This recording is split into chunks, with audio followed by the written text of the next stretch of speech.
parte de la jornada del día de hoy. Agradecemos mucho su presencia y vamos a dar comienzo a la mesa titulada Nuevas propuestas, materiales y procesos.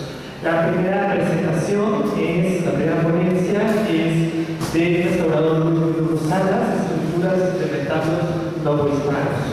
Voy a leerles de manera muy breve las escrituras de Luis. Luis es egresado de la licenciatura en Restauración de Bienes Muebles de la Escuela Nacional de Conservación, Restauración y Museografía y restaurador de la Coordinación Nacional de Conservación del Patrimonio Cultural de Minas. Ha participado en diversos proyectos y partió para la OEA en el curso de conservación de retablos y conservadores de Centroamérica y el Caribe en la ciudad de Panamá. Fue responsable del registro para la elaboración del proyecto de restauración del retablo de los Reyes en la Catedral de la Ciudad de México, responsable de la restauración del retablo principal de San Juan Bautista Coixtlahuaca por 2 años y coordinador del Seminario Permanente de Conservación de Retablos de la CNSPC.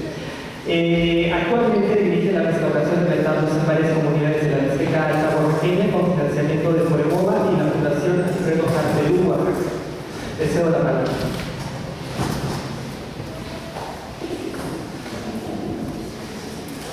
Buenas tardes a todos los presentes. Una disculpa.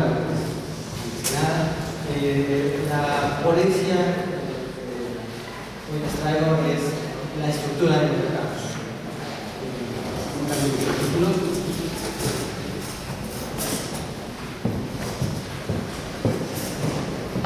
Parte de lo que ya hemos visto en las ponencias que se han dado a lo largo de este coloquio, sobre todo las del día de hoy, una parte importante que es imprescindible entender es la estructura. Hablando en el caso de los retablos, la estructura de los retablos y su función, valga la expresión, por sí sola, que es la estructura, ya tiene una función que desarrolla como parte de esta obra, una gran obra. Cuando hablamos de un retablo, generalmente estamos ubicando una obra artística que en ocasiones tiene ciertas características estéticas, puede ser un estilo específico, un tipo de columna, un arreglo iconográfico específico o un tipo de obra expuesta, como podría ser en este caso un retablo que principalmente el discurso está dado a partir de escultura. Sin embargo, uno de los grandes problemas cuando empecé a estudiar retablos era entender esta pequeña pero sustancial diferencia entre qué es aquello que sustenta y qué es lo que decora. Íntimamente ligados como la piel a los músculos y los huesos, así es toda la parte de decoración, de talla, de columnas y por supuesto de esculturas, etc. El dorado, la pintura, todo esto juega parte íntegra de la obra, pero para entenderla igual que un doctor tiene que hacer por años, hay que diseccionar, hay que entenderla a pedacitos. Precisamente por eso hemos tratado a lo largo de ya varios años entender cuál sería la diferencia, si es que la había, entre los diferentes tipos de estructura. ¿Se fabricaban los retablos de la misma manera? ¿Tenían semejanzas o diferencias?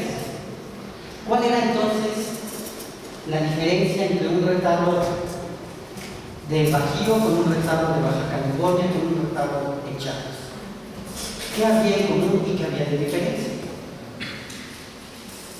Así que por años, primero dibujos, meterse mucho detrás de los retablos, ya lo dijo la teoría de Rigocha, antes un poquito más delgado, unos kilos menos y un poco más ágil, pues nos subíamos a los retablos y empezábamos desde atrás a tratar de entender todo este entramado.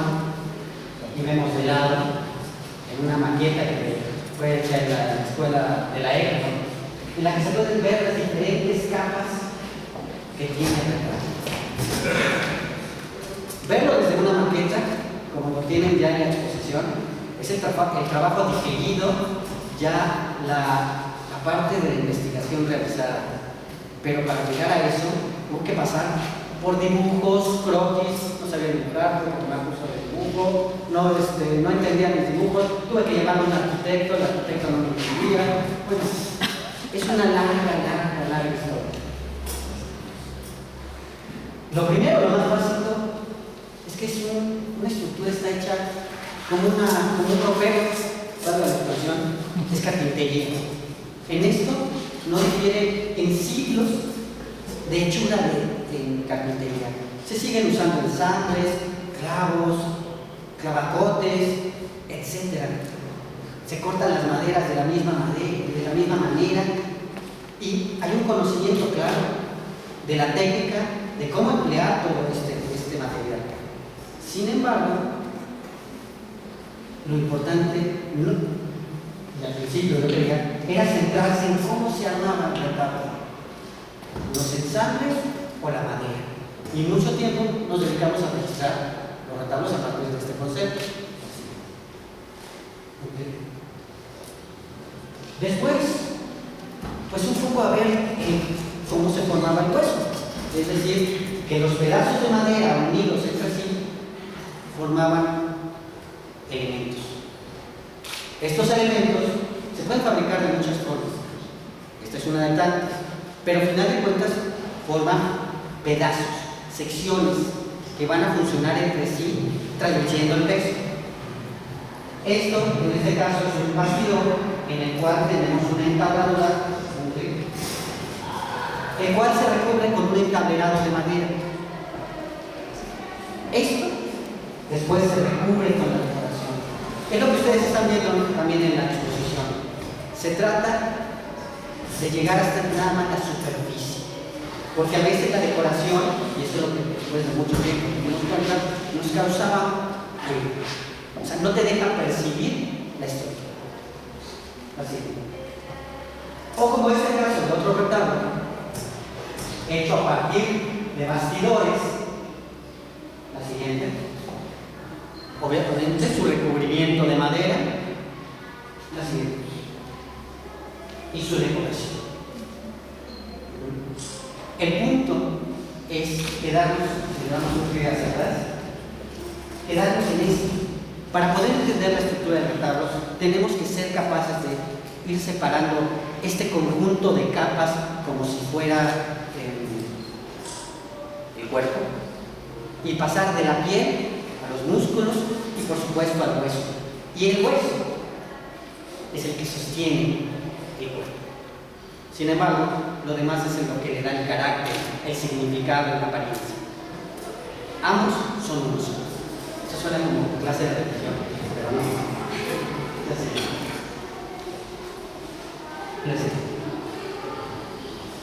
Así, en esta disección del retablo, tenemos que encontrar las secciones, los pedazos que la conforman, pero sin perder de vista que se trata de una sola obra. No es un conjunto de piezas, un conjunto de pinturas y un conjunto de esculturas. Es una sola obra que en conjunto tiene significado. Pero para el caso de esta plática hay que ver cómo está construido a partir de estos huesos. Este es un retablo reticular.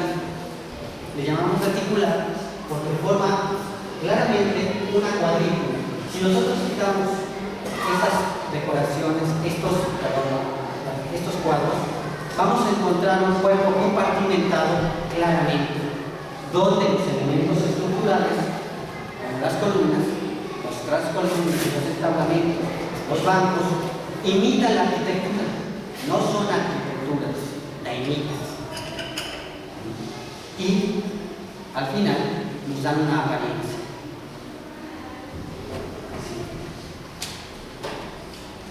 Y vuelvo a decir, los retablos no se hacían siempre de la misma manera.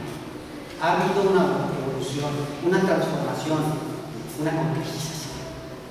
La estructura cada vez tenía que responder a las necesidades que le planteaba la población, la iglesia, la gente rica, en la cual cada vez quería retablos más complejos.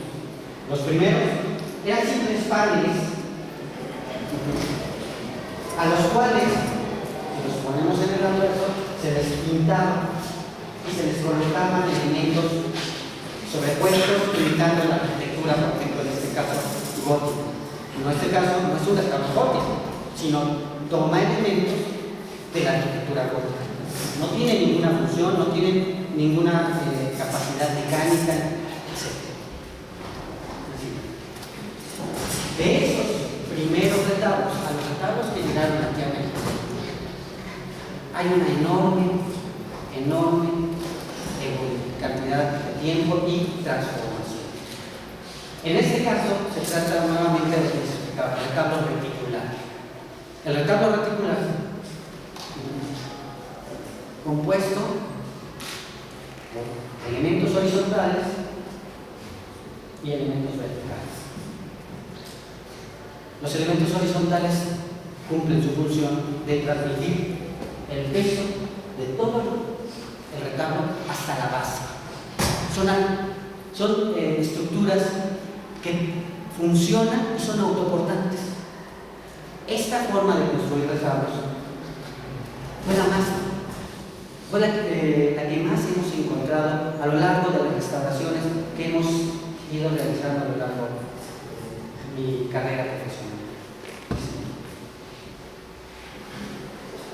Pero parte consiste en todo este trabajo, y por eso somos restauradores, en no nada más reparar y dejar las cosas bonitas, presentables, una comunidad contenta, muchas gracias, la fiesta, bueno, pronto, ¿no? No, se trata también de comprender cómo se forman, cómo van cambiando, porque al final de cuentas, estos datos son los que se van a empezar a recuperar. Esto no se hace cotidianamente. Nos van a dar la diferencia al paso del tiempo, los diferentes tipos de variaciones que puede tener una estructura, y más adelante quizás podamos llegar a hablar de cuál es el proceso de transformación del retablo a lo largo del tiempo a partir de la estructura. Esto no quiere decir que no se pueda hacer a partir de la decoración, del estilo artístico, de la materia que lleva y que lo decora y que lo cubre. Se trata de aumentar un detalle más al estudio de los retablos. La enorme diferencia que podemos ver con un retablo, el retablo primero que vimos es del siglo XVII. Este retablo ya es un retablo del siglo XVIII. La transformación ha consistido en que desaparecen los elementos que arquitectónicamente reconocemos como columnas, entablamentos, bancos, imitan algunos de ellos. Más sin embargo, ya es un retablo a partir de cartones, de cajas y tablados. ¿Por qué? Por la necesidad propia de expresar un discurso diferente, por también las modas que se fueron dando en diferentes regiones. Este retablo y este tipo de retablo lo vamos a encontrar para la zona de la región. El retablo reticular es casi en todos lados. Digo casi, porque no conozco todos los sitios, pero principalmente son los retablos que encontramos. Así que este retablo está hecho a partir de entablerados de madera, es decir, son láminas, son paneles sobre los que se coloca la decoración. Los elementos arquitectónicos aquí aparecen, pero son aparentes también. Se reconocen, hay columnas, hay nichos, hay bancos. Sin embargo, son solamente elementos decorativos adosados a la superficie. Un poquito de lo que hablaba Marina hace rato es de que encontramos precisamente para el siglo XVIII el reuso del entablerado. Partimos de retablos del siglo XIV, XV en España que usan entablerado para regresar nuevamente a un sistema constructivo semejante. En esto va a haber idas y vueltas. La forma de usar la madera es la misma. Después de esto, tendríamos neoclásicos, que los neoclásicos vuelven a recuperar esta tectonicidad y vuelven a ser autoportantes. Del retablo de Pan, pues a lo mejor dijeron, bueno, no entiendo muy bien a qué se refiere este hombre. Bueno, son paneles de madera, que se recubre esta parte que se llama el guardapolvo, y luego que se sustenta a través de una estructura que en este caso no es auxiliar, es más que auxiliar, es el sustento de la obra. Los retablos paneles no se pueden sostener así. Pasamos a la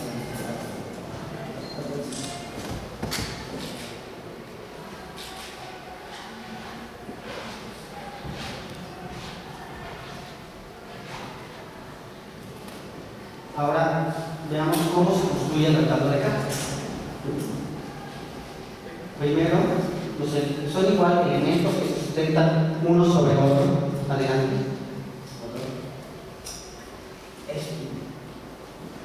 Estos cajones, esta calle central, se vuelve la columna vertebral del retablo. Son un conjunto de cajones sobrepuestos unos sobre otros. Adelante. Más. Es muy sencillo, es un conjunto de piezas, es un gran mecano. Veamos ahora de una manera diferente, desde atrás, como no lo vería nadie. Primero ponemos los sustentos del retablo, empezamos a armar los cajones, frentes, la columna central, el soporte, la decoración, más cajones y el emparedado que cubre todo esto y le da forma y acaba dando la resistencia total al rigidizar cada una de las partes.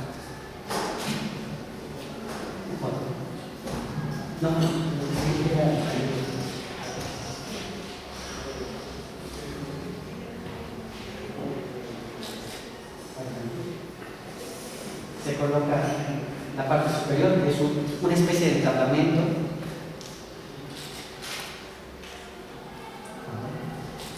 Vean, son láminas relativamente delgadas, lo que son los retablos.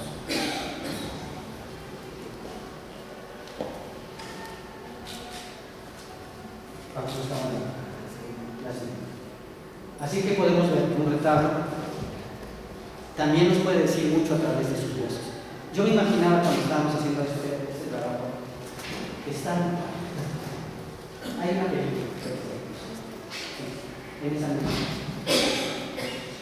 Cuando estábamos haciendo esta propuesta, la idea fue porque me acordaba de los dinosaurios. ¿Qué tendrán que ver los dinosaurios? Bueno, a veces damos por sentado que hay una evolución lineal, pero muchas veces muchos animales de diferente tipo sobreviven en el mismo instante de tiempo, es decir, no hay una evolución lineal. Cuando hablamos de la evolución del retablo, una rama nos dio el retablo de caja, una rama nos dio el retablo reticular, otro se fue al de panel.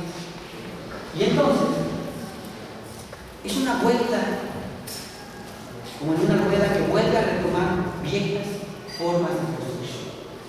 Y así podemos ir en un retablo del siglo XIX, volvemos a reconocer los elementos de un retablo. Esta pequeña, espero más bien breve, semblanza de las estructuras de los retablos viene al caso para decir que para restaurar un retablo hay que conocerlo profundamente. Solamente así podemos querer este trabajo que hacemos los restauradores con tanto ímpetu, podemos quererlo más, porque hay en cada uno de los retablos una cantidad de información que cada vez que nosotros la transformamos o la cambiamos, estamos perdiendo la hoja de un libro. Le estamos arrancando hojas al libro de los retablos y no vamos a poder, si éstas se pierden en demasía, entenderlos a cabalidad. Muchas gracias. ¡Bravo!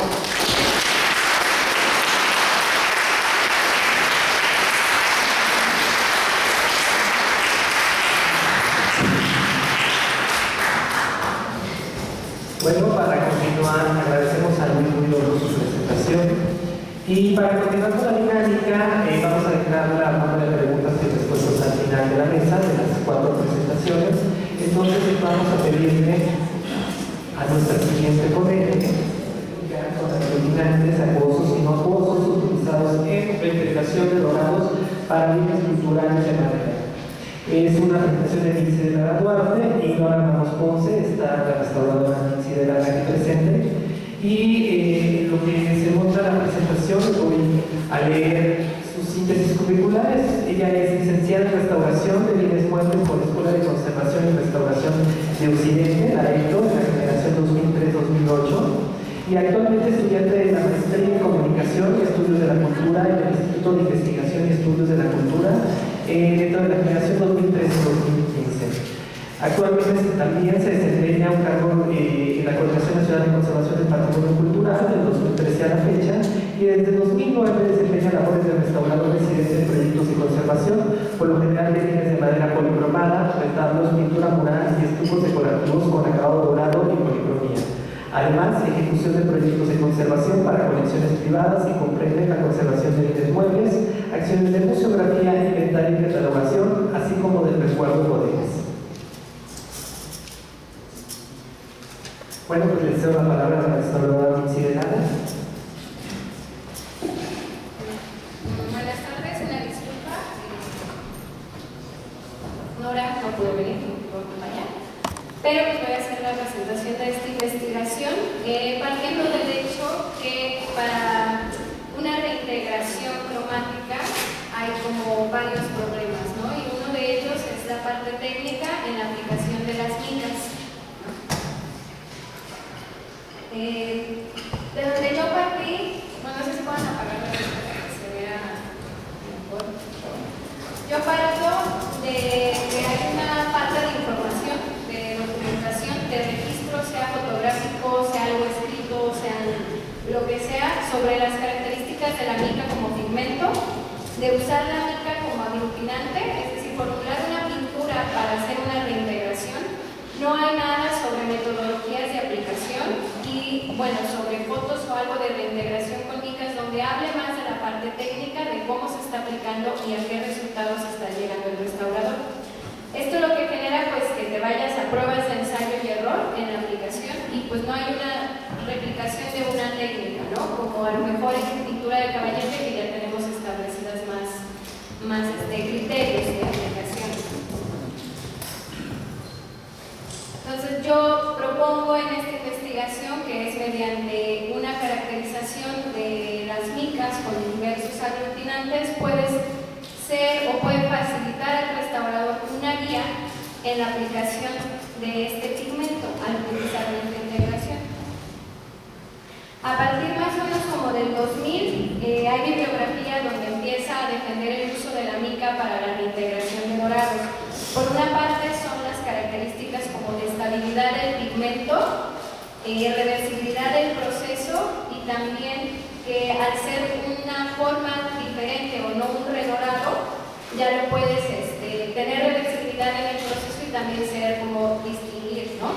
Que esto va como con los criterios de reintegración. Y por otra parte, parto del supuesto que el proveedor, que en general es Kremer, menciona que es mejor mezclar las micas con aglutinantes acuosos, pero sin embargo en lo que yo empecé a consultar en México no utilizamos los aglutinantes acuosos y se empezaron a utilizar con paraloid sobre todo, ¿no? Entonces nos vamos por una tendencia a los no acuosos y esto también es como una duda de, bueno, y entonces ¿por qué si el proveedor menciona algo y tenemos un uso extendido de otra cosa, vamos a encontrar como dónde está, ¿no?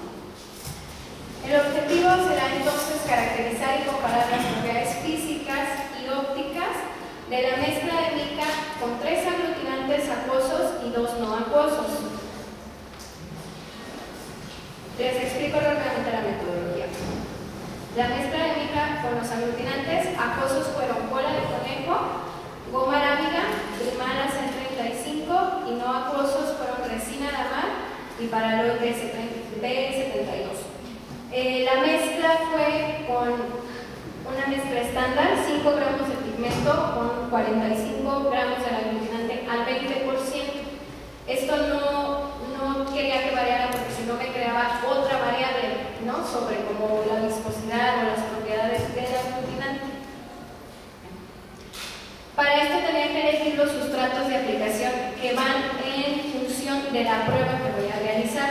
Entonces podía tener un vidrio de 4 milímetros de espesor, una leneta de contraste que son estandarizadas, y como yo estoy enfocando la investigación a bienes de madera, entonces pues tengo que usar nuestro soporte común, ¿no? Que es generalmente madera de cedro, una base blanca, que hasta ya es Torresane, una veladura de amarillo ocre, partiendo del supuesto que vas a hacer una reintegración cromática, entonces partes a lo mejor de un color, y voy por bruñido, que es el soporte para el redorado, y que muchas veces hasta ese momento decides dónde se va a secar la mica o dónde se va a redorar. Y las propiedades que comparé fue poder cubriente, tiempo de secado al tacto, adherencia al sustrato como propiedades físicas y ópticas de color y brillo. Bueno, en los resultados, poder cubriente, todos tienen bajos niveles o bajos números de poder cubriente. Sin embargo, los aglutinantes naturales, es decir, cola de conejo, goma arábiga y resina la mar, tienen mayor valor de poder cubriente a diferencia de los sintéticos. En cuanto a tiempos de secado al tacto, bueno, evidente, pero ahora lo tengo con números. En condiciones ambientales controladas, los acuosos tienen mayores tiempos de secado, más de 10 minutos, y los no acuosos dan tiempos bajos, 3-5 minutos. En adherencia al sustrato, es una comparativa con valores, es visual un poco el asunto, pero la norma se estandariza. Y bueno, aquí lo que tenemos es que el primal se comporta bastante estable. Entonces la adherencia del primal sobre todos los sustratos es maravillosa, ¿no? No se desprende de ninguno. Y obviamente los valores más bajos estuvieron en resina la mar. Y tengo que hacer una observación porque la resina la mar al 20% no da las propiedades de viscosidad para crear una pintura. Entonces, sí, bueno, la utilizamos comúnmente como barniz, ¿no? Pero ya te lo estoy como poniendo en el estudio, pues lo demuestra. Y lo que hice después fue asesorarme para hacer análisis estadísticos de los resultados y realizar una prueba de varianza. Lo que hace esta prueba es en un programa especial, corre los resultados y busca diferencias significativas entre las diversas combinaciones de los dos factores, que en este caso son los aglutinantes abajo y todos los sustratos donde yo los apliqué. Y en este caso sí dio una diferencia. Lo que haces después es pasarla por otra prueba que se llama Tukey, que hace como sensibilidad a estas diferencias y que forma grupos de comportamientos similares. Entonces, lo que tenemos es que el primal y el paraloid forman un solo grupo. Es también como evidente porque tienen la misma composición. Su única diferencia es que el primal es la dispersión acuosa de la misma molécula. Después tendremos un comportamiento similar en la cola de conejo y la goma arábiga, y la resina de mar está formando completamente otro grupo. Color. La prueba de color fue en un espectrofotómetro de mesa. Las lecturas las obtenemos en un sistema CIELA. Y lo más interesante, o bueno, una ventaja que me dio utilizar este espectrofotómetro de mesa es que, como fueron pruebas en un laboratorio de pinturas, hay una opción que puedes hacer la comparación para igualación de color. Entonces, yo tenía como mi muestra estándar, que fue sobre la luneta de contraste en el fondo negro, que es donde no altera, digamos, la capa de la mica, y lo comparé con todos los sustratos. Él te lo calcula, se llama diferencia de color total, que es delta E, y te da también los valores. Lo interesante es que valores menores a 2 no son perceptibles por el ojo humano. Y bueno, es como la prueba más complicada de interpretar porque tienes todas las variables del propio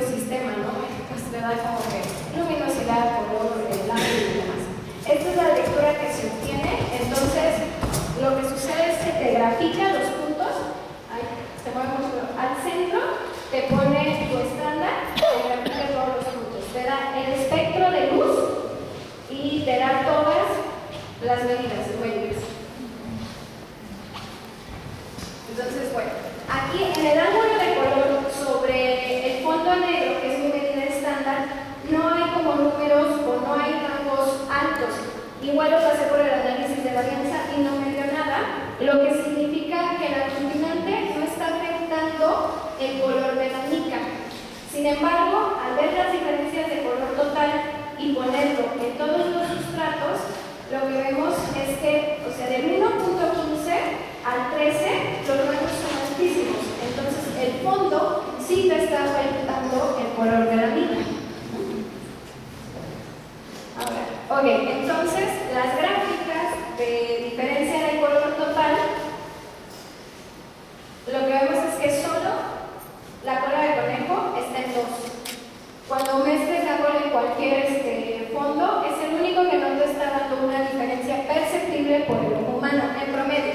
Porque si vemos, los sustratos son cada símbolo, ¿no? Y bueno, en realidad el primar resultaría el que más da los cambios de color, pero al buscarle el análisis de varianza, en realidad no hay diferencia significativa. Entonces estaríamos en un rango que forman un solo grupo y que tampoco es tan grave, digamos, que estos 5 aglutinantes cómo afectan al tono de la mica.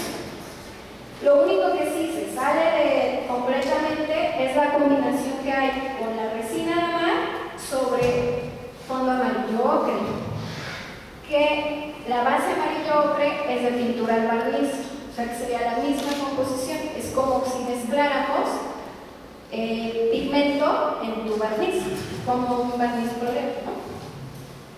Okay. Para brillo, que lo obtienes los valores en porcentajes, es más o menos la misma prueba, y si analizamos los aglutinantes, no hay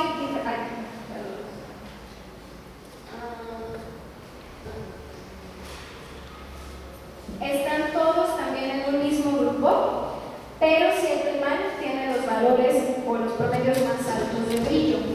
Ahora, si analizamos por sustrato, lo que vamos a ver es que el bol bruñido presenta también los valores más altos de brillo, y en la base blanca baja el brillo. Obviamente un fondo blanco, si está afectando la mica, te da más luminosidad y te está bajando el brillo.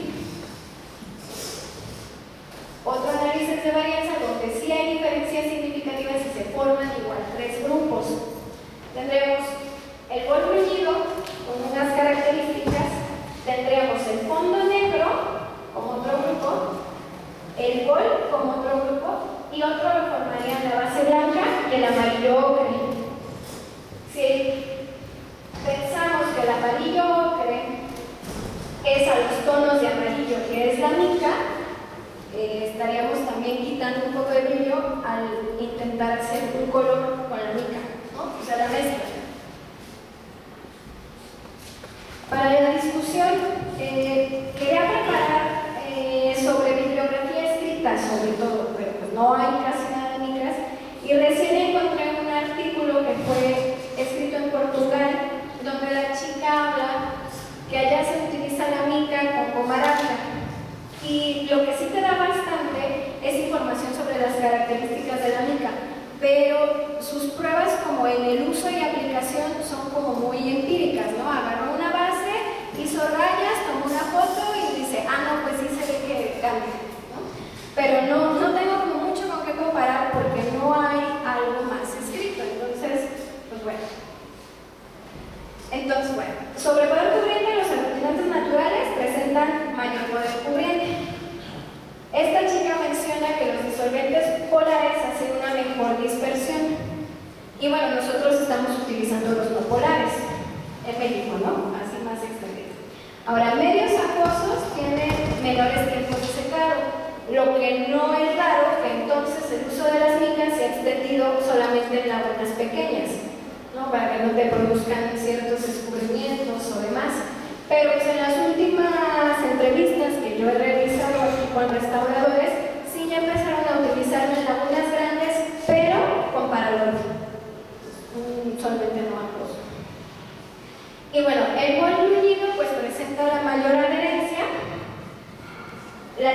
Portugal menciona que el uso de base semibrillante o brillante es mejor, y en México utilizamos bol y bol bruñido generalmente, ¿no?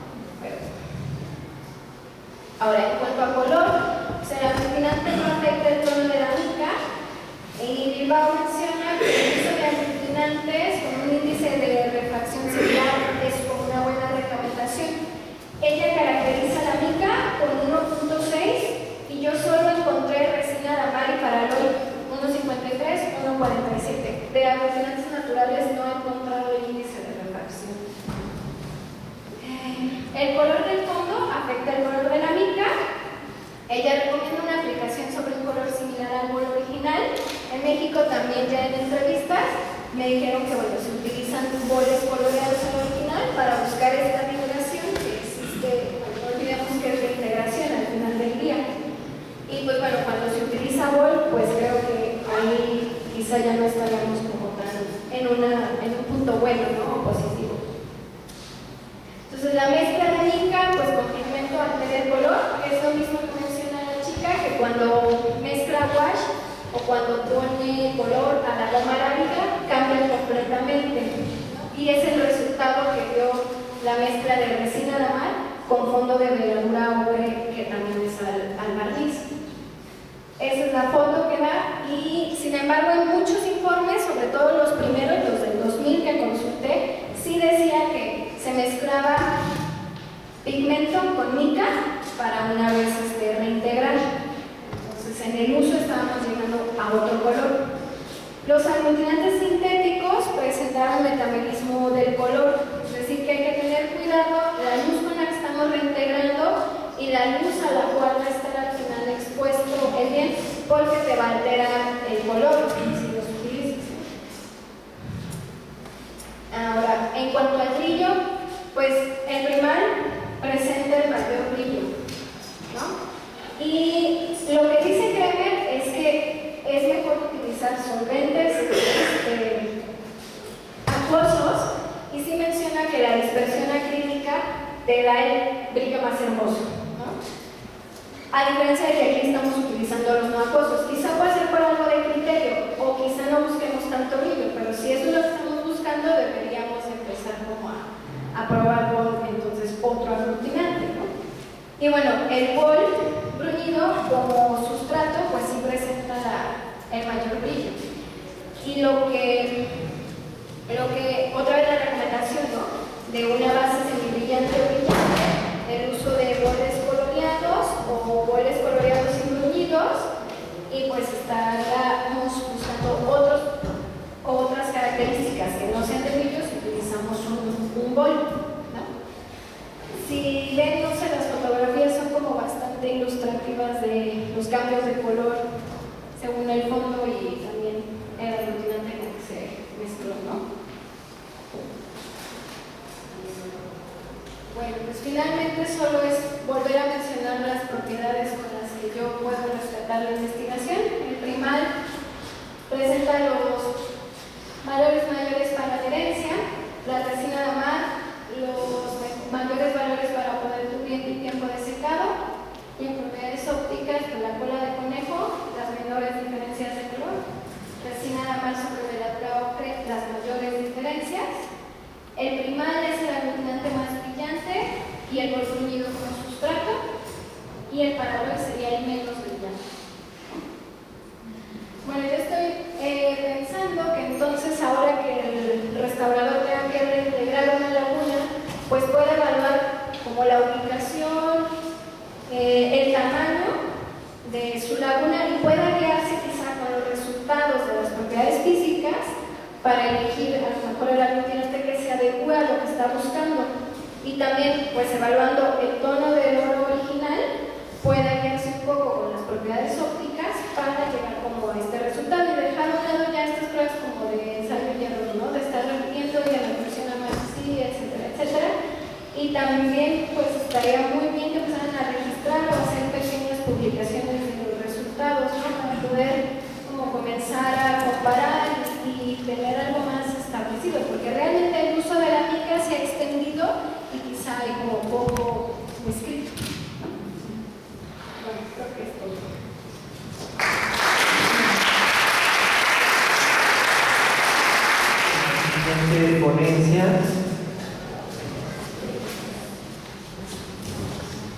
titulada Utilización de sistemas estructurales auxiliares con materiales modernos en retablos de madera.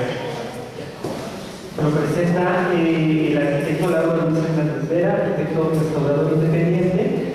El arquitecto es egresado de la Facultad de Arquitectura 5 de Mayo de la Universidad Autónoma Benito Juárez de Oaxaca, concluyendo su carrera en 1996. El tema de la tesis con la cual obtuvo el grado académico, metodología contemporánea para el diagnóstico del estado de conservación de retablos de madera. Asimismo, cursó un máster en conservación y restauración en el Centro de Estudios de Arte y Restauración en Valencia, España. Dentro de su actividad profesional, considerando del 2011 a la fecha, se encuentra la restauración del retablo mayor de Santo Domingo, Coayaga y Alta, Oaxaca, apoyo técnico teórico de desmontaje, montaje, limpieza superficial y fumigación de 12 retablos laterales de madera tallada, dorada y policromada en Aguilar, Oaxaca. Cátedras de restauración del retablo en la Facultad de Arquitectura 5 de Mayo como apoyo a la materia de restauración alumnos del séptimo semestre. Y en 2014, participación como coordinador técnico del proyecto de restauración de los retablos de Dolores y Guadalupe de la Capilla de la Tercera Orden y el retablo mayor de la Catedral de Texcoco, Estado de México. Agradecemos su presencia y les cedo la palabra.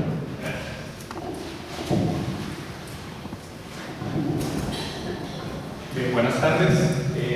Un agradecimiento a los organizadores del coloquio y una felicitación también por esa iniciativa. Bien, el tema que vengo a exponer en esta ocasión es complementar acerca de lo que ya nos habló al inicio del coloquio del arquitecto Rubén Rocha y que muy bien nos explicó hace rato Luis sobre las estructuras de los retablos.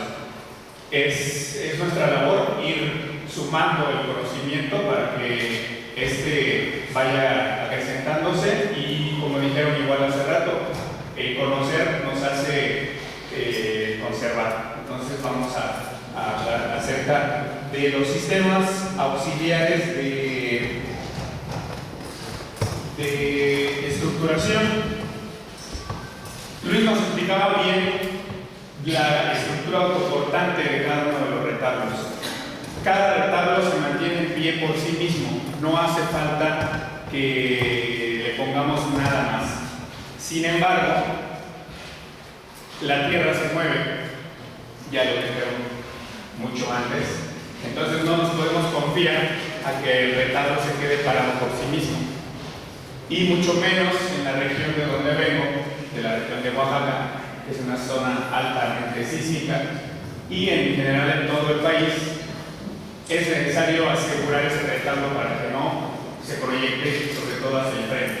Los retablos soportan, ya lo dijeron hace rato, lo dijo la restauradora Marina. Es sorprendente la cantidad de ornatos, de elementos arquitectónicos que soportan y por lo mismo tienden esos retablos a irse hacia el frente, a proyectarse hacia el frente.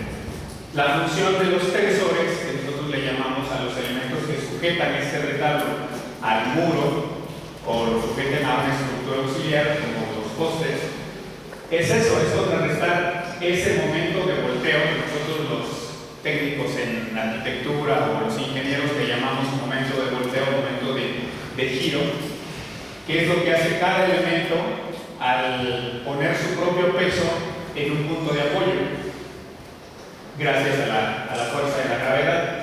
Entonces, cada uno de los módulos o cada uno de los elementos que nos iba explicando Luis hace rato, tiende a hacer eso, tiende a voltearse. Entonces, en cada uno de esos puntos nosotros necesitamos colocar un tensor, un elemento que sujete al retablo. Aquí podemos ver de parte del levantamiento arquitectónico que hicimos en la intervención del retablo lateral sur de San Melchor de Taza, un retablo estípite, hecho con cajones y de bastidores, combinando ambos sistemas estructurales, un corte, y vemos dónde están ubicados los tensores, y también contiene una concha. Más adelante vamos a ver la foto del retablo, en donde está sujeto ese tensor ya no al muro posterior, sino a la parte del arco de una de las capillas criptocolaterales. la planta arquitectónica no es en forma lineal, esto ayuda un poco a la estabilidad del mismo. Sin embargo, no se puede correr el riesgo a únicamente quedarse en eso. Mi trabajo de tesis realicé esta tabla para identificar un poquito la diferencia de las estructuras y su evolución. Ya lo mencionaba Luis también hace rato. En el siglo XIII, en el gótico, son simplemente tablas y bastidores o estructuras en forma de aspa para sujetar esas tablas. Y la estructura auxiliar son tensores de madera. Hay muy poca información, prácticamente nula. Solo encontré un trabajo de una tesis doctoral sobre el sistema de sujeción de los retablos góticos y son a base de tensores de madera. En el siglo XVI, ya pasando a la Nueva España, el renacentista y el plateresco es un sistema de estructura principal o propia de autoportante simple, ya nos explicaba también. La estructura auxiliar son tensores de madera articulados, que es lo que me interesa ahorita poner, que es un sistema que llega a observar. Y los postes, que son los que sujetan muchas veces a esta gran estructura, como nos comentaba hace rato en el retablo de la purificación en Texcoco, aparecen esos postes. En el siglo XVIII, el barroco salomónico es un sistema de estructura principal, autoportante y compuesto, con tensores de madera fijos y postes también como estructura auxiliar. En el siglo XVIII, ya en el barroco estípite, el sistema igual es autoportante, pero ya se convierte en bastidores. Todo esto ya nos explicó hace rato muy claramente Luis. Y lo que me gustaría recalcar es que a partir de ahí los tensores no varían, ¿sí? Se mantienen los tensores metálicos fijos, que son unas alcayatas de diferentes tamaños. Hace rato lo mencionaba la restauradora marina, unas soleras, simplemente, ¿no? Unas soleritas. Entonces, aquí no van variando. En el siglo XX ya tenemos armaduras. En el neoclásico, estas armaduras, menciono armaduras a los bastidores tridimensionales que anteriormente mencionaron, ¿sí? Le conozco armaduras para diferenciarla de los bastidores propiamente. Y actualmente ya en los retablos son sistemas mixtos de estructuras principales y los tensores son metálicos fijos y los que hemos ya propuesto en algunas ocasiones son los articulados. El sistema autoportante, este es un retablo de la comunidad de Santiago Tepetlapa que nos tocó restaurar y ahí es donde encontré este sistema. Este sistema afortunadamente conservó el original, le hicieron una modificación de esos tensores, le colocaron unos tensores de soleras prácticamente ahogados en el muro con concreto y sujetándolo. Afortunadamente no retiraron los originales, el sistema original, y este sistema me resultó muy interesante. ¿Por qué? Porque no es el tradicional en donde ahoga la cabeza del tensor principal, que este sería el tensor principal, donde ahoga directamente al muro, sino que al contrario, crea una articulación de modo de que solamente inserta un pequeño elemento en el muro y hace un atado con mecates de fibra de agave que se conservan muy bien, pierden muy poco su flexibilidad y crean un sistema bastante flexible. Entonces, a mí me pareció muy buen sistema. Lamentablemente, la inserción de los clavos forjados siempre he notado que ha producido algún tipo de deterioro directamente en la madera en donde se inserta, ¿sí? Provoca grietas y provoca fracturas en algunos elementos, sobre todo. Este dibujo en 3D lo realicé para ver la forma en que se sujeta normalmente en el muro para ver el cabezal. Ya lo explicaba el arquitecto Rocha también. Se recibía con mortero de cal y arena y se le colocaban cuñas o lajas de piedra de modo de que encajaban y sujetaban perfectamente este elemento al muro. La siguiente imagen, vamos a ver el sistema ya completo y estos son los tensores mecanismos que le agregaron en alguna época que me supongo se movió.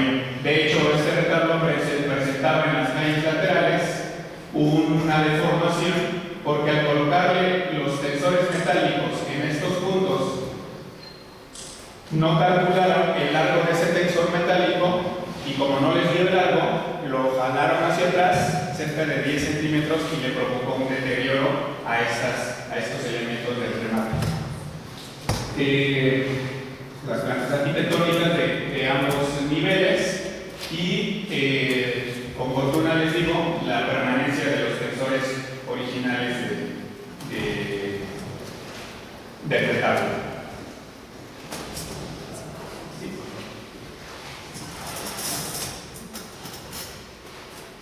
Este retablo, todos me imagino lo conocen, es un sistema autoportante renacentista con reutilización de piezas del siglo XVI, un retablo del siglo XVIII.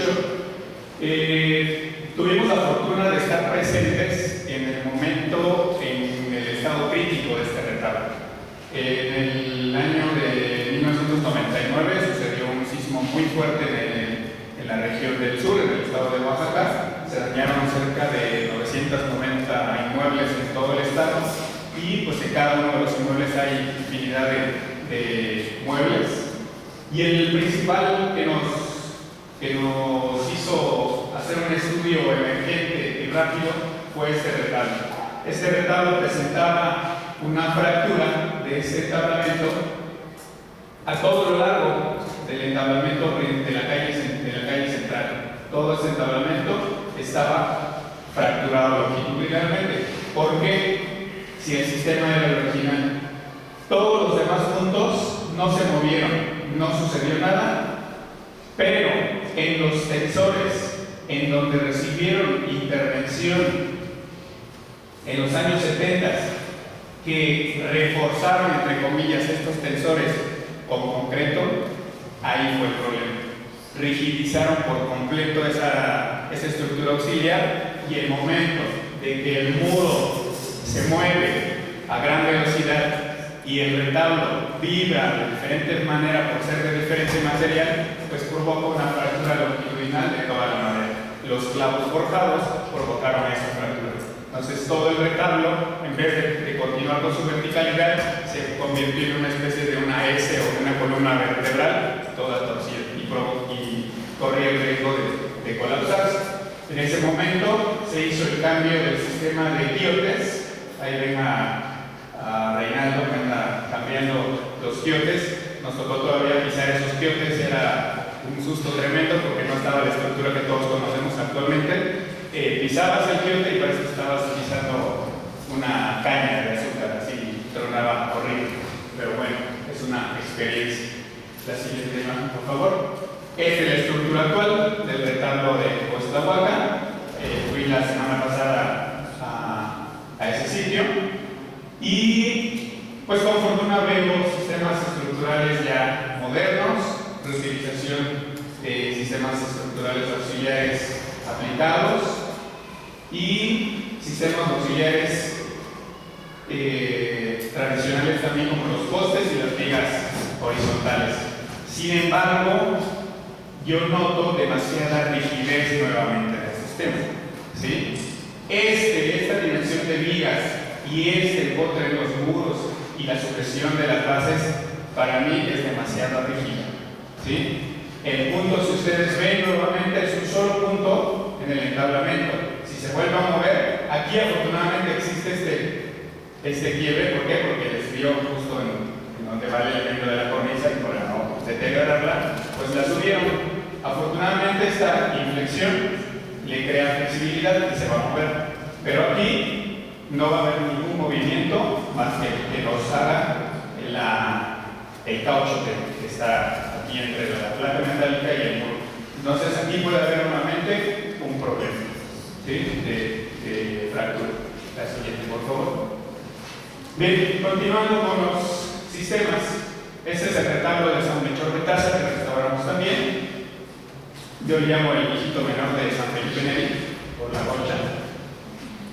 Y aquí vemos el sistema de tensores metálicos que tienen algunas algunas cuestiones contraproducentes. Por ejemplo, únicamente las insertaban en las puntas de los sillares, ¿sí? No se puede insertar al centro de un sillar. Tiene que ser justo en la punta, entre sillar y sillar, para que pueda entrar. Si no, no entra. Entonces, muchas veces los insertaban, pero ya no llegaban al retablo. Entonces, no funcionaban y terminaban muchas veces amarrándolos con mecates o amarrándolas con un cuero, creando un sistema flexible sin querer, pero ya realmente no funcionaban como era. Aquí hice un dibujo en 3D para ver el detalle de las muestras que se realizan normalmente en los cantos. Aquí esto termina en punta, no termina así plano, normalmente termina en punta, y nuevamente la presencia de los clavos forjados, que normalmente provoca fracturas en los entablamentos cuando no se suelta el tensor de la punta. ¿Sí? Aquí si ven, este es uno de los retablos de Yanquitlán, y aquí prácticamente este tensor, uno movía el retablo con el pie y el retablo va y viene. ¿Por qué? Porque ya no tiene poder de sujeción la punta con el tensor, entonces prácticamente está suelto y no es funcional. La siguiente, por favor. Estructuras auxiliares actuales. Estos dos retablos, no sé si los conozcan, el año pasado creo que recibieron el premio de Coremans por el trabajo de restauración. La licenciada en restauración Fernanda Martínez Camacho realizó ese proyecto de restauración de 3 retablos provenientes de Santa María Xochistepec.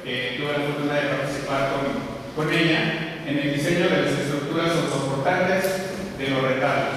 Aquí era otro el requerimiento. Al ser expuestos en un museo en donde no se pueden tocar los aplanados enmasillados, porque el señor no quiere que se toquen los aplanados, ¿qué podíamos hacer? Pues que solitos se pararan. Hace rato lo vimos en el caso de los retablos venecianos, me recordó precisamente a eso, ¿sí?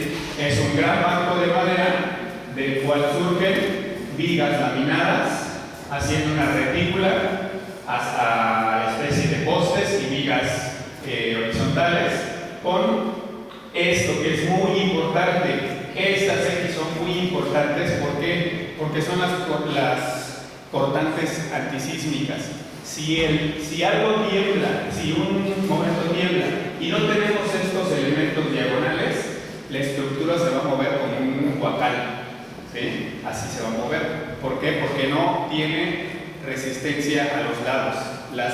Los puntos de unión entre elementos son demasiado frágiles y ahí es donde provocan las fracturas de los elementos. Entonces, cada que revisen una estructura o que vayan a proponer una estructura, chequen que existan estas cortantes. Si se dan cuenta, están propuestas en la estructura de postes y hasta en el banco también están propuestas. Se realizaron las propuestas tanto para los dos retablos que están expuestos ahorita en el antecoro del convento de Santo Domingo en Oaxaca, uno en el cuarto del fuelle y otro en el antecoro, y tanto como para el que está en el convento de San Pablo de Oaxaca actualmente, expuesto en ese sitio. La siguiente, por favor. Así es como quedaron los retablos, igual se hizo la volumetría del espacio para ver que cupieran y estéticamente estuvieran armónicos. Por favor. De la tesis doctoral de Rosario Llamas Pacheco, que es el análisis estructural del retablo gótico valenciano, información técnico-gráfica y estudio de nuevos sistemas de anclaje al muro como factor determinante para su conservación. Ella saca sus conclusiones en cuanto a los sistemas de anclaje al muro, que llega a analizar cerca de 70 retablos góticos en dimensiones variadas y en sistemas auxiliares diferentes también. Llega a la conclusión en que en el material del sistema auxiliar debe ser realizado en un material lo más inalterable posible. Al principio ya había propuesto aluminio, pero es demasiado caro. Y también había propuesto acero inoxidable, pero también es demasiado caro. Entonces lo que estaba proponiendo es acero inoxidable o bien acero recubierto con galvanizado o acero galvanizado. Y otro de los puntos es el diseño de la estructura y el material con que se fabrique debe poseer un alto grado de resistencia, es exactamente lo mismo, y se debe de conseguir una distribución homogénea de los paneles sobre la estructura de manera que ninguna tabla descanse sobre el inferior. Esto no aplica para nosotros, ¿sí? Ya nos lo explicaron claramente. Cada elemento inferior carga al superior, ¿sí? Y de esa forma las fuerzas se reparten hasta el piso. Nosotros no podemos hacer esto porque no tenemos paneles, simplemente tablas volando, ¿no? De un peso relativamente ligero. Tenemos elementos pesadísimos como los del caso de Texcoco, que pues no sé, yo creo que fácilmente llegaban a tonelada y media los elementos para moverlos. Y otro de los puntos es que debe ser de fácil acceso, y eso concuerdo también, porque debe de haber un fácil acceso. ¿Para qué? Para que podamos hacer un mantenimiento. Como dijeron hace rato, mínimo cada año hacer una intervención, tanto en limpieza superficial y, si es posible, una fumigación. Y debe de permitir desmontar los paneles de forma independiente. Esto es, nuevamente, aplicándose a los retablos góticos. La siguiente, por favor. Esta es la propuesta que estamos haciendo y la que hemos aplicado en algunos de los casos. Aquí se encuentra la restauradora Berenice del Centro INA del Estado de México. Ella ya los vio en función. Los colocamos en el retablo de Dolores en la tercera orden, y es algo muy básico, realmente no tan caro tampoco, y que cumple con todas las cualidades. Es una T metálica. Ahí entran los costos. Si pudiéramos de aluminio, mejor. Si no podemos, de acero inoxidable, y si no, acero galvanizado. Aislado al muro por medio de una placa de caucho, y a la cual se sujeta por medio de 4 tornillos con taquetes de expansión. Esos taquetes de expansión de uso comercial ya hay de acero inoxidable también, o de acero galvanizado, y contienen estas muescas que son las que van a sujetar, y que eran las muescas que tenían o tienen las soleras o los tensores metálicos tradicionales. ¿Y dónde está la articulación? La articulación se crea aquí, entre esta T y ese elemento que es el principal del tensor. Tiene que haber un agujero, no de forma circular, sino de forma cilíndrica, de modo de que por lo menos haya el espacio para 3 de estos tornillos, de modo de que si el retablo al momento que está sujeto se mueve hacia el frente, tenga esa capacidad de ir hacia el frente, y que si se tiembla hacia atrás, tenga la capacidad o pueda ir hacia atrás. ¿Y qué pasa con los movimientos laterales? Precisamente al ser un solo tornillo lo facilita. ¿Por qué? Porque puede girar el tensor de lado a lado. Entonces oscila en ambos sentidos. ¿Y qué pasa cuando el sismo es trepidatorio? El elemento en sí es ya un elemento flexible, entonces va y viene también de la misma forma. Entonces es un elemento al que hemos llegado gracias al análisis de los movimientos sísmicos y a la capacidad de cada uno de los materiales. Primero que llegamos a proponer fue en el retablo de San Juan Tabá. Ahí, si lo conocen, son tensores todavía de madera, de elementos gruesos, y están sujetos todavía con unas placas de lámina. Y el empotre no se realiza así, sino que se realiza por medio de una especie de caja metálica en donde se inserta el tensor sujeto por un perno nada más. Ese era el inicio del análisis que estábamos haciendo, que procuraba una movilidad mayor. En la sujeción al retablo tiene que ser lo menos agresiva posible. Ponemos una placa de caucho igual entre el metal y la madera. Obviamente se tiene que atornillar hacia el bastidor, y se utilizan tornillos igual de acero inoxidable o de acero galvanizado para evitar su corrosión. Y este tipo de tornillos no es comercial, pero es el mejor que nosotros hemos encontrado. Es un tornillo que se llama Spax. Hace un orificio cerca de 1/8 de grosor. Muchas veces encontramos galerías de xilófagos más grandes que el orificio que provoca este tornillo, y no necesitamos horadar la madera antes para meterlo. Tiene una punta en forma de broca, de modo de que nosotros al meterla entra y tira perfectamente. ¿Sí? Entonces esa es la propuesta que nosotros les hemos compartido. Ojalá la valoremos entre todos los que estamos aquí para que pueda ser aprobada o poder seguir ser usada. La siguiente, por favor. Realiza una tabla comparativa, los elementos originales de empotre y articulación, los materiales, los deterioros que pueden llegar a tener. El tronco de madera en el empotre puede tener pudrición y ataque de xilófagos. El mecate de isle o tiras de cuero pueden tener rigidez por deshidratación o rotura por esfuerzos. Los elementos del tronco de madera principal igualmente puede ser atacado por xilófagos o puede fracturarse. Y el contacto que es por medio de clavos puede sufrir oxidación y fractura. La propuesta son 4 tornillos con tarjeta expansiva de acero inoxidable. Lo que puede suceder es que se suelte del muro por un movimiento demasiado fuerte. El deterioro que puede surgir el amarre, que es el tornillo, puede ser que el caucho tenga rigidez por una acumulación excesiva de tierra o de polvo. Y la placa de acero lo que puede hacer es que se fracture en un caso muy extremo o un doblez por acción mecánica, ¿sí? El cual en un caso extremo. Y lo mismo con los tornillos. El tornillo Spax puede fracturarse en el momento de un movimiento demasiado fuerte. Si esto se soltara, es que porque el edificio ya se está cayendo realmente. ¿Sí? Y el empotre de acero, es la solera que mencionábamos hace rato, pues yo es la que veo menos óptima y es la que más encontramos actualmente en los retratos. La siguiente. Y como sistema, lo que platicábamos también con el arquitecto Rocha, que nos decía de la función de las cuñas en la parte inferior de los retablos.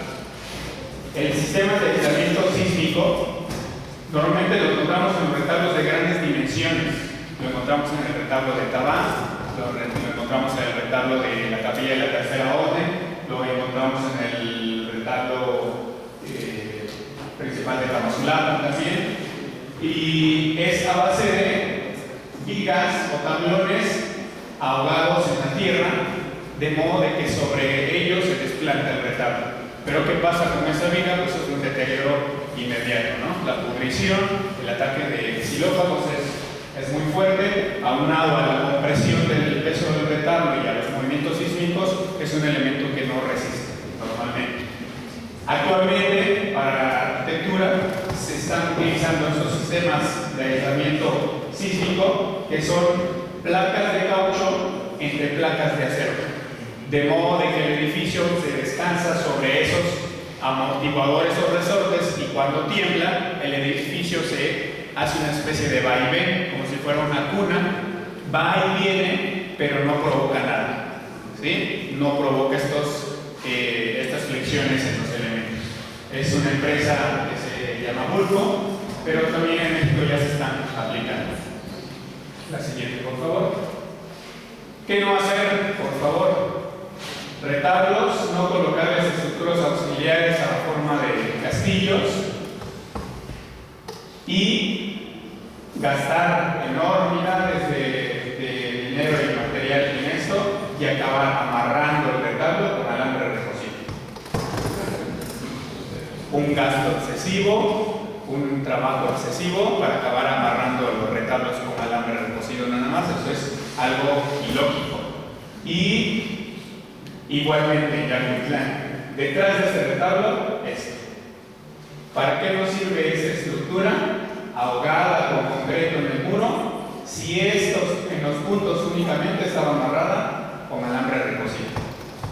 No tiene ningún caso hacer esto. ¿Por qué? Porque estamos interviniendo el muro, estamos deteriorándolo y estamos creando otra estructura más que no funciona realmente. Siguiente, por favor. Como conclusiones, Es prioritario conservar los retablos de madera porque son parte fundamental de nuestro patrimonio tangible y del uso espiritual. La actuación de un equipo multidisciplinario es básico al momento de una intervención. Restauradores, historiadores, arquitectos, biólogos, químicos, de todo tipo de actividades es necesaria para intervenir un retablo. Y el uso de los materiales modernos y nuevas tecnologías, como las que se explicaron ahorita, se tiene que apelar a los criterios de fidelidad, reversibilidad, durabilidad y legibilidad. Gracias.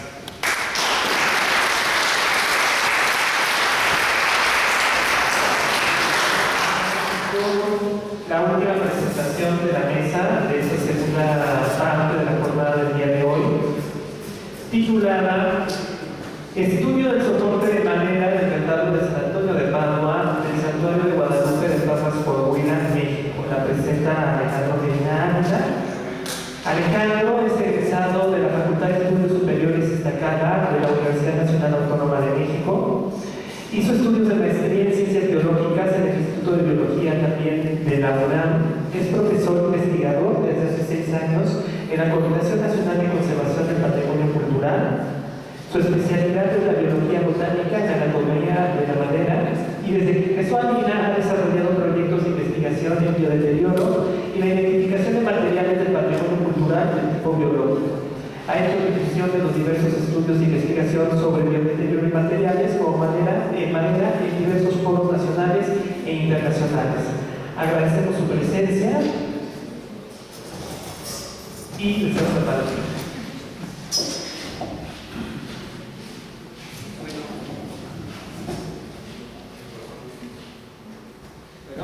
Sí. Buenas tardes a todos.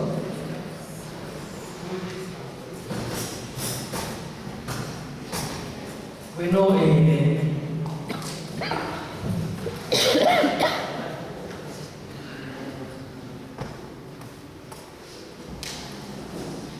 la intención de este trabajo es prácticamente reconocer la procedencia del material para la construcción del retablo.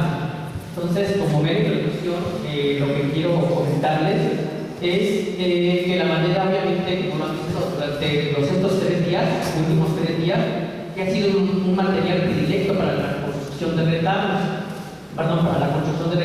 utilizado para elaborar sus diferentes piezas, tableros, paneles, o para las tallas que decoran en general el inmueble.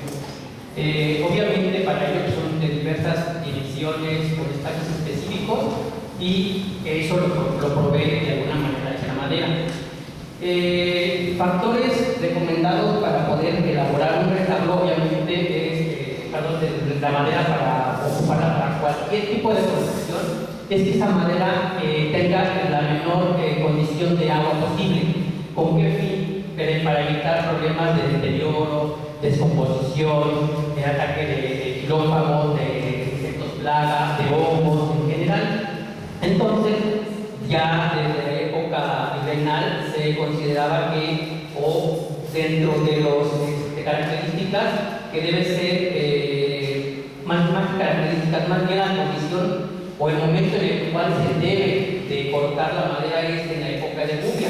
Era aconsejable porque en ese momento, entrando el invierno, obviamente todas las plantas, en este caso los árboles, tienen la habilidad de descender su metabolismo al mínimo.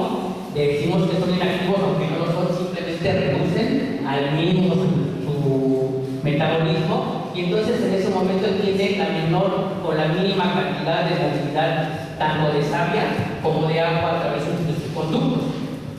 Y así también tiene la menor disponibilidad de alimentos para plagas, como por ejemplo la glucosa y la alcalina. Entonces, ese es el momento más pertinente. Ahora lo sitúo un poco del retablo de Parras, Coahuila, para más o menos saber qué es o cuál fue las condiciones para su manufactura.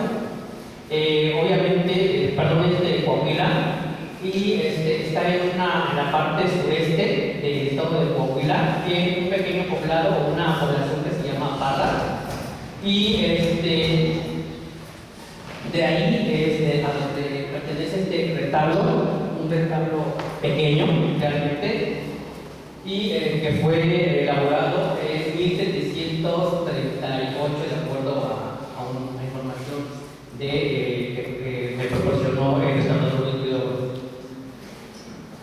O sea, siglo XVIII. Bueno, de los métodos para identificar los materiales, obviamente la madera saben que es un componente duro, aun y cuando, excepto cuando está deteriorado, pero aun y cuando este material ya está seco. Entonces no se puede estudiar sus características biológicas en el estado en el que se encuentra. Entonces se tiene que hacer todo un procedimiento para poder saber sus componentes, sobre todo a nivel celular, que es la manera en cómo podemos identificarla. Entonces el procedimiento es ablandar en una solución que da, que es una mezcla de glicerina, agua y alcohol, y que permite que la madera, cuando está sobre todo madera muy seca, que adquiera una humedad o unas condiciones de humedad y de suavidad que nos permitan hacer o adquirir secciones transversales como rebanadas de jamón. Es la forma en que podemos comparar. Bueno, generalmente la técnica alude a que deben ser tejidas para aquellas personas que no reconocen en general las características de la madera, y para poder distinguir entre lo que son los tejidos duros y los tejidos blandos, porque aunque la madera es dura, también hay tejidos blandos entre ellos. Entonces, yo omití este paso, aunque lo señalo, porque como ya conozco las características y puedo identificar muy bien cada una de ellas, simplemente hago mención para señalarles que deben ser utilizadas en aquellos que no reconocen las características tan fácilmente. Después de obtener esos cortes ya teñidos, se dejan como preparaciones permanentes o impermanentes, y para poder identificarlas bajo un microscopio, en este caso lo hicimos en un Olympus BX51 adaptado con cámara para el registro fotográfico. Bueno, de los materiales históricos tenemos que referir que en general el método tradicional para identificar madera está basado en que en México las bibliotecas o los propios laboratorios tienen su colección de maderas identificadas. Desafortunadamente yo no he podido tener acceso a ella, pero encontré un muy buen documento en donde, aun y cuando es de España, la identificación o más bien las características utilizadas para la caracterización de la madera de 352 especies de coníferas, entre ellas más de 40 pinus, me proporcionó información muy buena para poder definir y identificar las especies. También ayudado por ¿cómo se llama? La Asociación Internacional de Analítica de la Madera, que deriva del inglés IAPA. Ellos son los que han puesto las reglas y los lineamientos para poder identificar madera, en este caso de coníferas. Ellos son la autoridad máxima y de alguna manera tenemos que respetar lo que ellos señalan para poder definir qué es lo que se debe hacer y qué es lo que no. Y un pequeño artículo que me ayudó un poco para diferenciar entre caracteres muy superficiales y muy generales.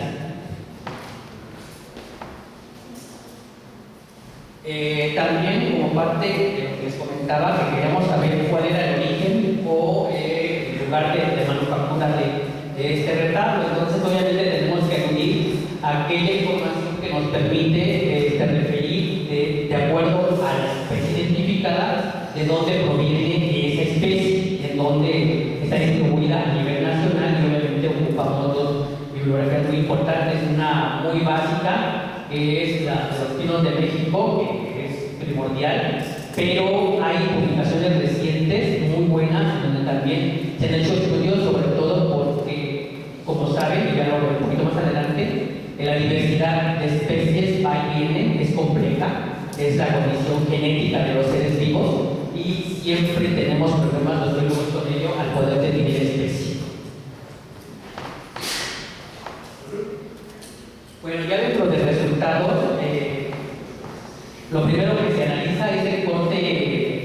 forestal, en el que lo primero que distinguí fueron los canales infeníferos. Esos canales obviamente son los que nos definen en cuanto a madera, si se trata, aunque hay otras especies de género pino, es una especie muy amplia en distribución y en número de especies en México. Esto me permitió definir que obviamente se trata de pino, y también para definir los anillos de crecimiento, que es algo por lo que ayer comentaban, un poco complejo, en el que decían que se requiere para hacer edificación de madera de cualquier tipo un cubo de aproximadamente 2 centímetros cuadrados. Yo no utilizo esa gran cantidad de material porque muchas veces es difícilmente tener acceso a esa muestra o a esa proporción de muestra. Entonces lo que hago es múltiples muestras de diferentes lugares y con ello veo si existe la presencia de esas características. En este caso me refiero a los anillos de crecimiento, porque esta característica no es meramente de condiciones por crecimiento o por evolución, también se da en condiciones cuando hay alteraciones, por ejemplo el cambio climático puede dar origen a ellas, a más de uno en un año. Entonces eso es lo que nos llevaría a problemas fuertes de variabilidad genética. Bueno, otras características fueron las punteduras de campo de cruz. En este caso, las vimos de tipo pinoide y además de características asociadas como las traqueidas dentadas cerradas, que se refiere a todas las características que vemos como pequeños dientitos, son de menos de 2.5 centímetros y están en dirección al lumen, no se curvan ni se dirigen a otro sentido, y además de que hay parénquima con resina, que es esta, a pesar de que ya es madera que ya tiene mucho tiempo de cruzado, conservan esa resina que nos permite poder identificar madera de este tipo. Así sí, por favor. Otras características importantes fueron los nódulos, que no es otra cosa más que pequeñas, como las anteriores, como ediciones, pero en forma de pequeños montículos, sin una punta muy fina, y que también nos proporcionan características para ello, así como las puntiaduras de tipo fenestriforme o de ventana por el tamaño que tienen, así como si los radios estas, en un radio nosotros los biólogos, los anatomistas de la madera, lo conocemos como parénquima, y las que se ven ligeramente más delgadas y deformes como traqueidas. Cuando una característica muy importante para poder diferenciar entre especies es si estas están inmersas entre estos radios de parénquima o son prácticamente marginales o a los exteriores de esos radios. La que sigue, por favor. Los radios también vistos en una vista longitudinal tangencial, esto es que cuando se hace el corte se hace de forma hacia la tangente, nunca pasa por el centro y es a manera de longitudinal. En ello vemos las dimensiones que pueden alcanzar, que son muy importantes, si son uniseriados, esto es de una sola entera, o pueden ser parcialmente biseriados, es más de al menos 2 células en algún momento del radio. La que sigue, por favor. De esta manera, con estas características de las diferentes partes del retablo que me fueron proporcionadas, marco, columna, cornisa, clavo de la predela, sotobanco, mariposa, predela, el banco y la transcolumna, pudimos identificar en general 4 especies, que fueron Pinus flexilis, Pinus escrobiformes, Pinus duranguensis, Pinus nubulaciana, 5, y Pinus ayacalmich. La que sigue, por favor. ¿Sí la otra, por favor? Otra, por favor. Ahora, en cuanto a la distribución de las especies híbridas, mapeé, obviamente, valga la redundancia, con un mapa las especies caracterizadas de esta especie de retablo, y en ellas marqué la distribución que tienen a nivel nacional todas las especies. ¿Con qué fin? Obviamente, para distinguir cada una de ellas, marco con cuadrícula de colores las diferentes especies, las 5 especies identificadas, y con ellas puedo ver la confluencia que tienen las 5 especies en arquitectónico en general. Y si se fijan, con los diferentes colores, incluyendo la parte central de la República Mexicana, todas las especies confluyen en el centro del país, incluido la parte occidente, que es Jalisco. Entonces, la siguiente, por favor, con esto nosotros podemos inferir que el lugar de procedencia del retablo fue en la zona centro-occidente del país, en esto Guadalajara, y como sabemos que su lugar o ubicación es Parras, entonces podemos considerar como un retablo viajero. Y la forma de transporte obviamente no fue piezas por piezas, a modo de traslado. Y la que sigue, por favor. Y así poder reconocer el lugar de origen o de manufactura del retablo. Algo que sí quiero mencionar es que la probabilidad de certeza de identificación de la especie es del 95%, precisamente por ese factor que le digo de variabilidad genética. Que una forma de controlarlo sería teniendo yo en laboratorio las muestras de especies vivas de este tipo de maderas con las cuales yo identifique el tipo de madera o la caracterice con la especificidad de la especie y así poder definir con una certeza del 100% que se trata de esa especie. Como les decía, también la distribución de las especies compartidas, como lo acabamos de ver hace un momento, también nos permite inferir el lugar y las condiciones de donde fue construido ese retablo, y así poder decir si el lugar donde está el retablo ubicado fue construido en un taller de esa zona o es un retablo viajero. Y por último, señalar que es la que sigue, por favor. No, esa es todo. Perfecto.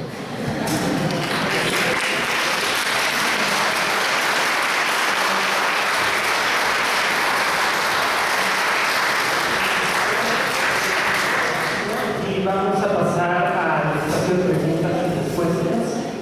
¿Alguien tiene alguna pregunta para cada uno de los cuatro ponentes?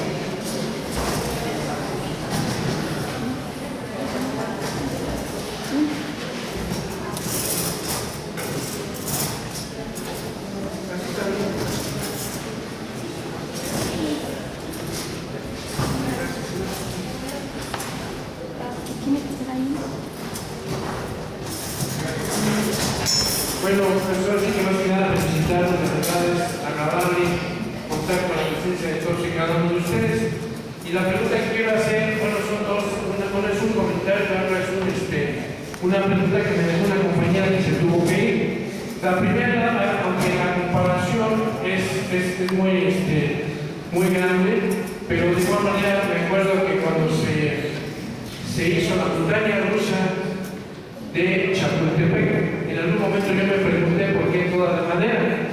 Entonces ahorita lo que está diciendo aquí el maestro tiene que ser de madera precisamente por los movimientos telúricos que tenemos, sobre todo tanto en Oaxaca, todo ese espacio que y demás, de igual manera en la Ciudad de México, y ahí caigo en esa intención. Ese es el comentario. Y la otra, hablando de la compañera que ya se fue, me dejó de tarea, quiero preguntar a ver si alguno de ustedes me la puede contestar. Es que si todavía alguien hace pedidos de retablos y si hay alguna compañía que se dedique a ellos. Yo de antemano pensé que es muy caro, ¿verdad? Porque no es nada sencillo. Por favor. Y de antemano, gracias. Se acaba de hacer hace poco el retablo de Zacatecas, de la catedral, y su retablo nuevo se hizo toda una licitación, se construyó un nuevo retablo. Y por el otro lado, nosotros participamos por mi parte con un FED para la licitación y construcción de un retablo en Capistrán, que al final fue hecho por un taller de desarrollo español. Gracias. Bueno, con respecto a eso, digo que sí debe de ser muy cuidadoso en hacer un retablo actualmente. Ayer le comentábamos al doctor en arquitectura que tan bueno era insertar un retablo neoestilístico en un espacio arquitectónico y nos decía que igual era según el uso, ¿no?, del inmueble. En el estado de Oaxaca hay un taller de ebanistas que se dedica ahorita a hacer retablos. Sin embargo, no tienen el dominio de las proporciones y de conocimiento de los tratados de arquitectura, y es a veces riesgoso que personas inexpertas en ese sentido construyan retablos. ¿Por qué? No es porque sea feo, sino porque nosotros, los que conocemos de retablos, lo vemos un poco mal. Sin embargo, entre comillas, puede ser una marca tal vez un poquito de arte popular, ¿no? Entonces, es cuestión de criterios y de evaluación en dónde se va a colocar. Ellos mismos, el taller de ebanistas agüeros, ellos han hecho revoluciones para los retablos de Yahuitlán, y también hicieron un retablo para el templo de San Francisco en Chihuahua también. Entonces, un retablo que se hizo en Oaxaca, se fue hasta Chihuahua también. Entonces, sí, hay gente que lo sigue haciendo. Creo que también los carpinteros de Pedán Soto, ¿no?, que hicieron el retablo del perdón también. Bueno, habría que diferenciar. Hay copias de retablos antiguos, que eso quizás es con lo que estamos un poco más dudosos, y en el caso, por ejemplo, lo que decía de Zacatecas, es un retablo nuevo. O sea, y se está por es como mantener viva la tradición y proponer con artistas nuevos. Sí, una propuesta contemporánea. También hay un retablo hecho por Sebastián, en el que él retoma formas, geometría, para generar un retablo.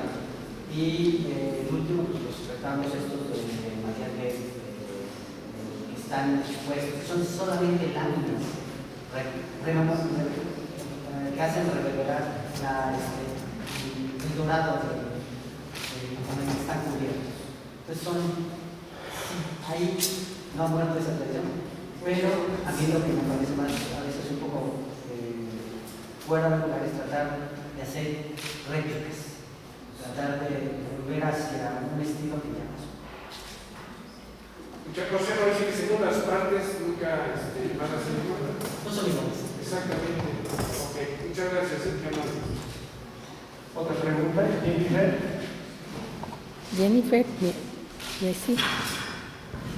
Yo nada más quería, con la participación del arquitecto, decía en una parte que las vigas de madera tenían pues poca durabilidad en cuanto a sostener los retablos. Bueno, difiero un poco de eso porque pues si han estado ahí es porque han tenido esa estructura desde años, ¿no? Y yo creo que con la ayuda de los biólogos se podría recubrir la manera que va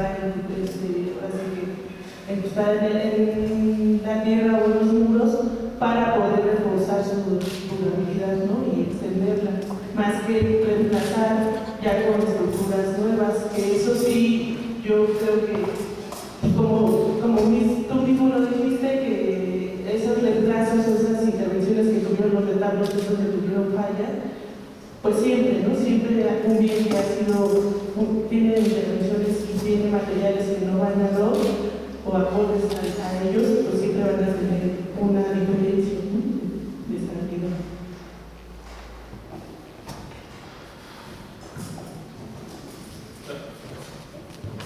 Bueno, mi comentario pregunta es para mí, sí. Bueno, yo rescato muchísimo que sí, efectivamente no se ha escrito mucho en torno a la recreación fórmica, entonces creo que pues es una iniciativa súper buena y que nos falta a todos pues escribir y dejar más notas acerca de eso, ¿no? Sin embargo, creo que hay muchas variables que hay que considerar, aparte porque si bien es un acercamiento bueno, creo que se queda a nivel de la aplicación, ¿no? Y sabemos que pues son materiales que se van a quedar, ¿no?, que colocamos para que se queden, pues esperamos un buen tiempo, entonces que presentan variaciones, ¿no? Entonces habría que monitorear los resultados, porque yo creo que pueden cambiar mucho de la aplicación al paso del tiempo, ¿no? Y por otra parte, también creo que habría que analizar también muy bien los aglutinantes, y creo que sí hay medidas un poco estandarizadas de los porcentajes a los que se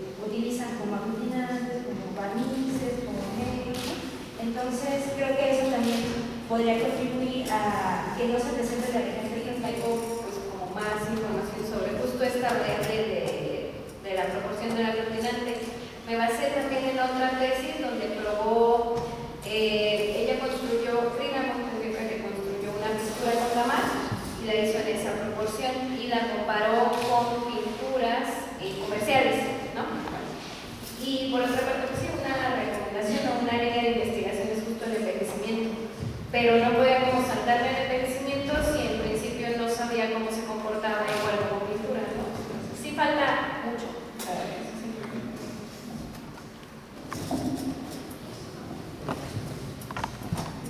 A mí me gustaría agregar un poquito algo al comentario.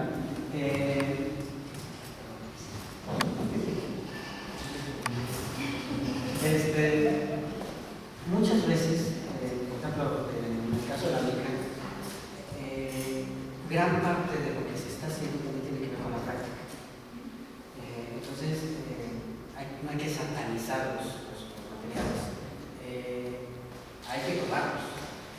La gran ventaja es que esto debe ser mucho más que un dorado. Una vez que nosotros redoramos, colocamos hoja de oro con la misma técnica, no estamos haciendo una reproducción de lo que se aplicó antes, aunque sea oro, tiene variaciones de cantidades de plata o cobre que forman parte de la reacción. Entonces, creo que lo que falta es más bien más respuestas del lado de lo que están haciendo, lo que se está haciendo en las unidades, me parece muy bueno. Ciertamente, quizás no dure, ese es bueno también. A mí me parece que hablamos de materiales de sacrificio, que sea material de sacrificio, mientras podemos saber qué podemos usar en las circunstancias. Entonces, creo que más que temor de pruebas, también hay que ver práctica.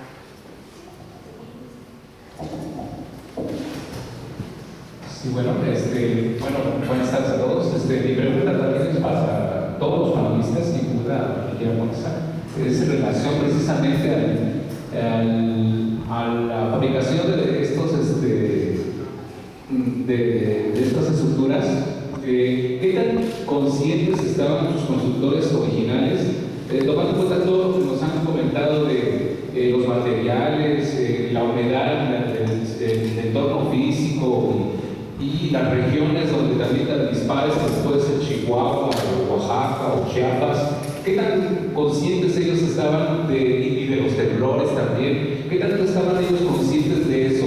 Y que respondiendo también a las técnicas, los materiales que disponían, y también del canon que tenían que seguir, o las órdenes, no sé, de las autoridades eclesiásticas y demás. La manera es, como acabo de decir, muy diversa y obviamente está sujeta a alteración, pero también hay elementos que permiten a una que otra mayor durabilidad. En el caso de, vamos a hablar de insectos, hay unas, o al menos hay por ahí una publicación en la que te dice que cierta especie tiene mayor respuesta en contra del ataque de insectos. ¿Por qué? Porque tanto taninos, que son componentes químicos de la madera, como las mismas resinas, por ejemplo, en pinos. Con esto quiero decir que de alguna manera la gente de antaño, durante el reinato, yo estoy seguro que sí sabían, que tenían conocimiento, no a la escala que hoy lo tenemos, pero sí tenían conocimiento, puesto que está la información en la que ellos sabían en qué momento talar para obtener el recurso y también para diferenciar entre para poder obtener madera que sea resistente, y por ahí también podría ir el saber entre qué tipo de madera elegir para que todavía aporte la mayor resistencia a la práctica. También podemos agregar que había un conocimiento profundo del material, de cómo usarlo y, por supuesto, cómo unir las partes para hacerlo duradero, porque a diferencia de lo que hacemos actualmente, antes las cosas tenían que durar un poco más. La selección del material era mucho más severa. Actualmente tú compras madera, pero esta madera no es de corazón de árbol, es generalmente de arbura y que se lo comen muy rápido los insectos, etc. Pero si a eso no bastará también estaban los tratados, las formas de mesurar, medir y de proporcionar las cosas. Este es un comentario para el arquitecto Lauro Hernández. Mira, yo también soy arquitecto y he tenido mucho contacto con la madera. Desde que me empecé a incorporar al instituto, venía también con algunas ideas propositivas, pero a lo largo del tiempo me he percatado de que se aplica el dicho de que más sabe el diablo por viejo que por diablo. El conocimiento que tenían estos maestros en la construcción y de los movimientos y las reacciones y las cargas y los temblores nos sorprenden.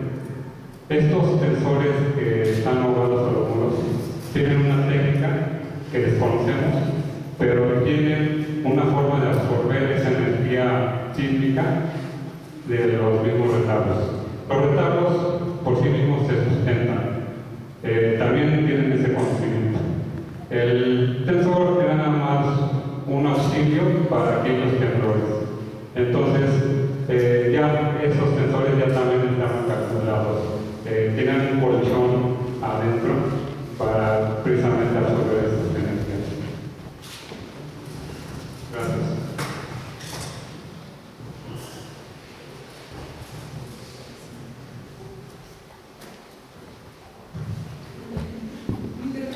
Nada más un comentario, que aquí en los retablos, cuando la última vez que los restauraron, aplicaron la mica y no habían informado que estaban aplicando la mica, sino que como yo no tenía la responsabilidad de supervisar, sino la coordinación de restauración, pues yo delegué la responsabilidad en ellos, ¿no? Pero sí, pues, me daba yo vueltas para ir dándole seguimiento. Y hablé con la persona que estaba trabajando en la última etapa de la restauración del retablo y le pregunté qué material estaba usando. Entonces me dijo que estaba usando mica y que la estaba usando con resina nada. Entonces, bueno, en ese momento se ve bien, ¿no? Pero digo, bueno, puede ser interesante darle seguimiento y ver con los años cómo se ha comportado. Ya ahora lleva más de 7 años que se hizo. Entonces sería interesante que ustedes ahora que están investigando esto, le dieran seguimiento y vieran qué efectos han tenido. Porque la aplicaron, bueno, donde yo lo vi todo principalmente en las mesas de altar que están en la parte baja, ¿no? Entonces pues, muy fácilmente se puede ahí ver. Nada más quise hacer ese comentario. También me está huyendo en la cabeza de que yo no he escuchado que hable que ningún retablo de México de los que ustedes están viendo está hecho todo con hoja de plata en lugar de oro. Entonces también para el conocimiento de todos ustedes, yo tuve la oportunidad de ver en Guatemala, cuando lo vi cerca de la Tigua, un retablo que está precisamente todo hecho con hoja de plata, pero tenía aplicada una bordadura que daba la apariencia de ser todo dorado. Pero con el tiempo que se fue ensuciando y hubo necesidad de que lo limpiara. Entonces, pues a mí me llamó la atención ver que era de plata. Pero ahí nadie sabía que era de plata, todo el mundo pensó siempre que era dorado. Y otro restaurador ya anciano, vecino ahí, que estuvo trabajando, me dijo, mire señora, yo tuve otra experiencia, pero fracasó porque yo no pude rescatar los platos, ¿no? Y le digo, no, pero ahora sí se va. Entonces, se logró limpiar, se veían preciosos plateados, pero entonces le vinieron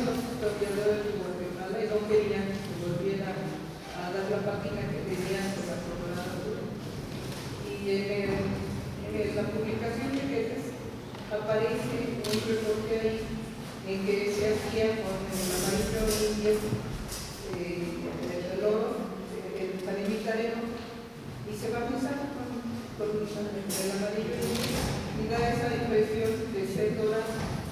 Pero de verdad, ya hasta que lo ven ustedes con un lente de se dan cuenta de todo este espacio. Y ya limpio, pues no había. Ahora, como mi visita era muy corta, entonces nada más estaba con una restauratorita, cuando estaba dirigiendo el trabajo. Entonces, yo no nos hice la recomendación cómo podían hacer la tornatura otra vez, si decidían al final volverlo a dejar dorado, no plateado como se veía, pero que sí, por lo menos lo cubrieran con un barniz para que no se dañara la planta y se volviera a oxidar. Yo hago una aclaración, nosotros siempre mencionamos, y ustedes lo saben, que comúnmente se dice que se oxida, pero en realidad es una reducción químicamente lo que pasa con la planta, no es una oxidación, pero comúnmente usamos todos los términos de oxidación. Bueno, esa es mi intervención nada más. Y quise que me pase de su conocimiento esto porque no es común un retrato de esa manera. Gracias. Y vamos a pasar a la última pregunta. Más que preguntar un comentario para el lado, con esta propuesta que hacen de esos tensores que se pueden mover dependiendo de si hay temblor o no, a mí me parece que es muy similar al que se puso en Cuislava que mencionaste. Porque siguen siendo tensores de metal y lo que van a hacer, si bien van a rigidizar una sección del retablo, pueden generar temperatura en otras secciones y eso va a depender del sistema constructivo de los retablos. Entonces tampoco creo que sea un tipo de tensor, como bien ya lo mencionaba Arturo, que bueno, tanto la construcción del retablo como el tipo de tensores que se van a usar en los retablos, pues se van a permitir que estos mismos retablos pues perduren durante tanto tiempo y que también sean flexibles dependiendo del movimiento sísmico que pueda tener.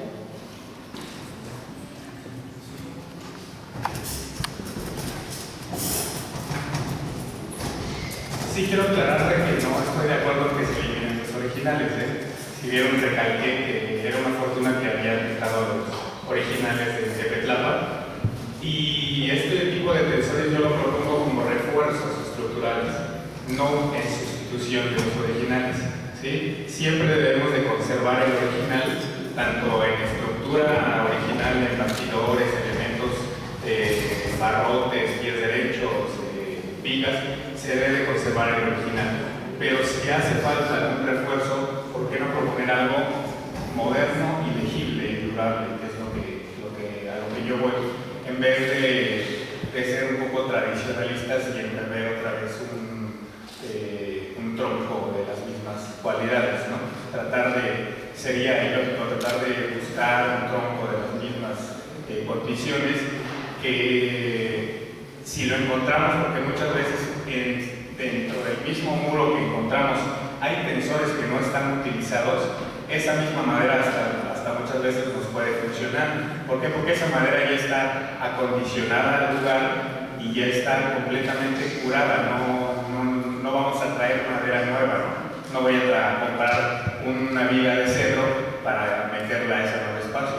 Si tengo yo un elemento encontrado que no está cumpliendo con la función, pues lo tomo y lo puedo utilizar. Este sistema que yo propongo es para auxiliar, son sistemas auxiliares para auxiliar a las estructuras que nosotros podamos intervenir. ¿Sí? Si en medida de lo posible conservar los originales, que mejor, eso es lo ideal.